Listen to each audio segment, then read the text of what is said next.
Bonjour à tous, on se retrouve aujourd'hui pour la vidéo de la team Yes We Craft et cette semaine le thème était nos couleurs de Noël. Donc moi j'ai choisi des couleurs plutôt blanches, pailletées, bleues et surtout très naturelles. Donc j'ai représenté cette suspension de sapin que vous pourrez décliner facilement en porte-clés avec une inscription Joyeux Noël au dos. Donc pour ce tuto j'ai utilisé la pâte Prémo de chez Sculpey couleur opale. Vous pouvez, si vous ne l'avez pas, utiliser du blanc translucide, donc cernite ou fimo, et mélanger avec ce type de paillettes que l'on retrouve beaucoup en magasin en ce moment pour les fêtes de Noël.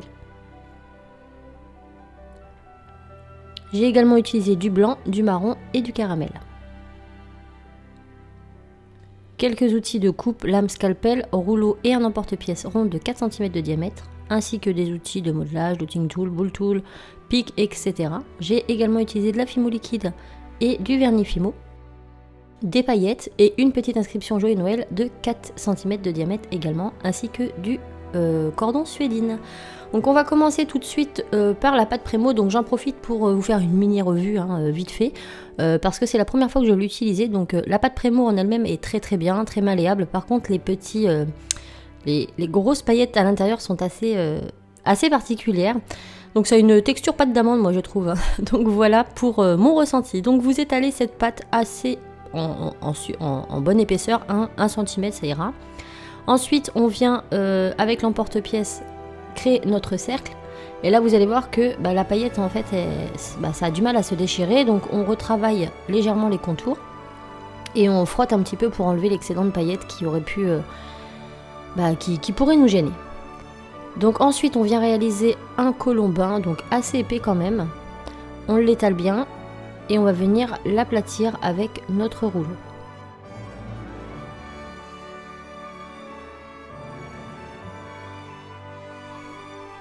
Une fois que c'est fait, on vient découper proprement les bords pour avoir des grandes bandes bien droites. Donc je coupe les bords puis les côtés, et là encore une fois c'est très compliqué de couper cette pâte. Donc cette pâte est bien, mais bon, le rendu est génial à la fin, mais c'est vrai qu'elle est assez spéciale à travailler quand même, surtout pour les découpes.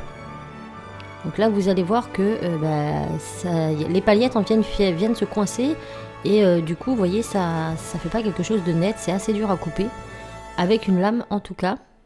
Donc moi je coupe comme je peux, voilà, je retire l'excédent. Et ensuite, avec le dos de ma lame, je vais venir tasser comme ça pour pouvoir re-rentrer les paillettes qui me gênent et qui sont éventuellement ressorties. Et voilà, maintenant on va venir placer notre cercle, donc le côté le plus plat au-dessus, puisque c'est sur le côté le plus plat que nous allons insérer notre étiquette par la suite. Et je viens tout simplement enrouler délicatement ma petite bande autour. Donc je peux m'aider du dos de ma lame pour faire en sorte que ce soit bien scellé sur les bords de mon cercle. Et hop, on fait le tour et on vient couper au ras pour avoir quelque chose de bien fermé. Hop, on tasse bien et on n'hésite pas à prendre dans nos mains pour venir éventuellement retravailler la pâte sur tout le pourtour. Donc là il y a des paillettes qui dépassent un petit peu, donc je les enlèverai à la fin au scalpel, il n'y a pas de souci. Donc voilà, on a ça. Maintenant on va venir insérer un clou à œil au niveau de la coupure ici, pour pas que ce soit pas joli par la suite. Et on peut fondre les bords si on le souhaite. Maintenant on le cuit, et une fois pré-cuit, on obtient cette pâte. Donc je l'ai juste pré-cuit 2-3 minutes à peine. Maintenant on va venir mettre notre étiquette à l'intérieur. Donc pour cela je vais mettre un peu de fimo liquide sur toute l'entièreté de mon rond, et avec mon doigt je vais venir tout étaler pour que la matière soit bien répartie et en couches assez fines. Une fois que c'est fait, je place mon étiquette, je fais attention de la mettre dans le bon sens par rapport à mon petit clou qui est posé, puisque le clou ça sera le haut. Et maintenant on va venir mettre une première couche de fimo liquide sur l'entièreté de mon médaillon. Donc j'en fais une mais pas trop épaisse,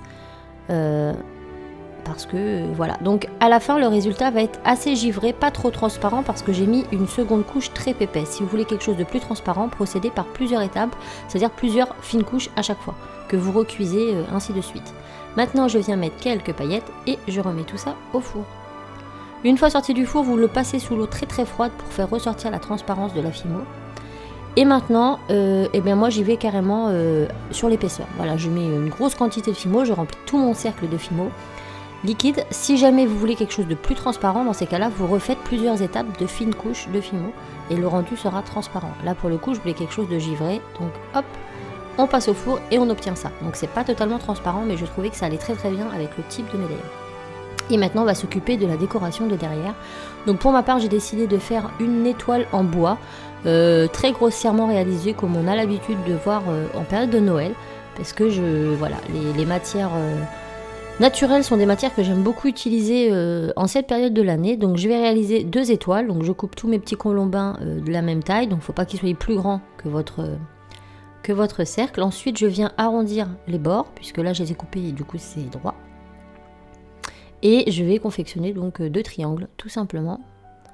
Donc un premier triangle, donc je les pose grossièrement, on laisse un peu dépasser les bouts, c'est ce qui fera plus joli et plus authentique. Voilà, donc un premier triangle, j'en réalise un deuxième, et je viens poser le premier sur le deuxième pour créer une étoile, tout simplement. Maintenant, je viens texturer avec le dotting tool, donc je fais plein de traits partout pour donner un effet bois, hein, tout simplement. Et voilà ce que ça donne. Donc cette petite étoile, on la passe au four, et une fois cuite, on obtient ça. Maintenant, on va continuer de décorer tout ça. Donc je vais faire quelques petits lassages sur le contour de mon étoile, pour avoir l'impression qu'on a accroché les bouts de bois avec de la corde par exemple. Donc je prends cette fois-ci de la couleur caramel, je viens faire un long colombin, et je vais venir placer donc à l'arrière, je fais 2 tours et je déchire de l'autre côté. Et je fais ça pour tous les coins de mon étoile.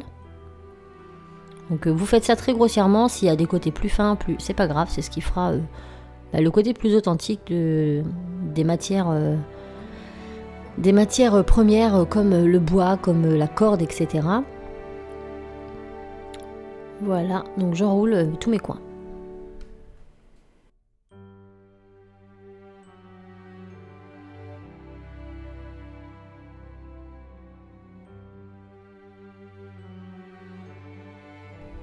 Maintenant, je vais venir retourner ma création et avec un petit dotting tool, je vais venir resceller tout ça en faisant attention de ne pas toucher justement à ces petits fils qui peuvent vite se déformer. Maintenant, on va placer notre étoile. Donc pour ça, je prends de la Fimo liquide que je mets à l'arrière de chaque coin de mon étoile, puisque là, mon étoile, elle est cuite, donc elle ne va pas adhérer au support qui lui-même est cuit. Hop, et je place mon étoile. Et maintenant, on va mettre de la neige. Donc là, je retexture ici et là, si nécessaire, pour ajuster tout ça. Et maintenant, je vais prendre de la Fimo blanche, tout simplement. Donc, j'en mets un bout à côté. Je vais venir l'étaler, moi, pour pouvoir la déchirer plus facilement. Voilà. Et on va tout simplement venir déchiqueter plein de morceaux. Donc, je prends ma Fimo liquide et j'en mets dans tous les coins que je souhaite remplir avec cette pâte. Et là, en fait, je viens déchirer et voilà. Je pose grossièrement tout en texturant pour donner cet effet de neige. Et je vais en mettre donc tout autour, au milieu. Je vous laisse regarder.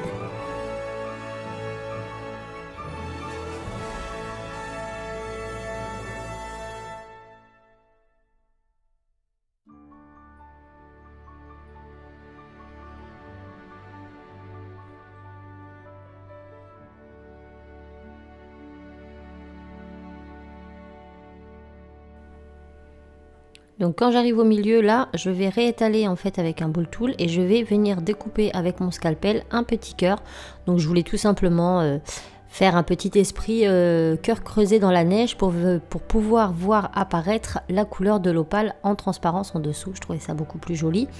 Donc je travaille mon petit cœur et une fois qu'il est fait, je retexture les contours avec un dotting tool ou avec une petite pointe pour les endroits un peu plus délicats, parce qu'il ne faut pas trop déformer le cœur à cette étape du travail.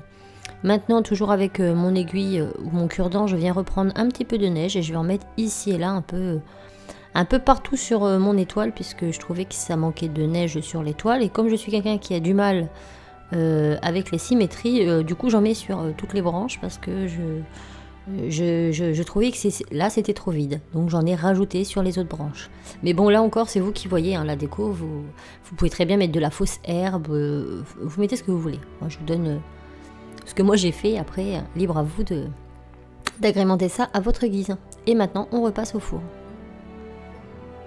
Donc là c'est terminé. Maintenant je vais venir donc enlever ma pointe, remettre de la glu et la refixer puisque ma suspension va être ici et que du coup il faut que ça tienne bien. Et maintenant je vais venir vernir uniquement mon opale. Donc je vernis le petit cœur au centre pour que la couleur ressorte bien, parce qu'avec le vernis la couleur de l'opale va vraiment bien ressortir. Et maintenant je fais tout le contour et je mets du vernis sur ma Fimo liquide et on obtient ceci. Donc maintenant il ne me reste plus qu'à orner tout ça. Donc je viens reformer ici l'arrondi. À l'intérieur, j'y insère ma suédine. Donc pareil, j'ai pris de la suédine, mais vous prenez ce que vous voulez. Une fois que la suédine est mise, je vais tout simplement faire un nœud pour la suspension. Je coupe l'excédent.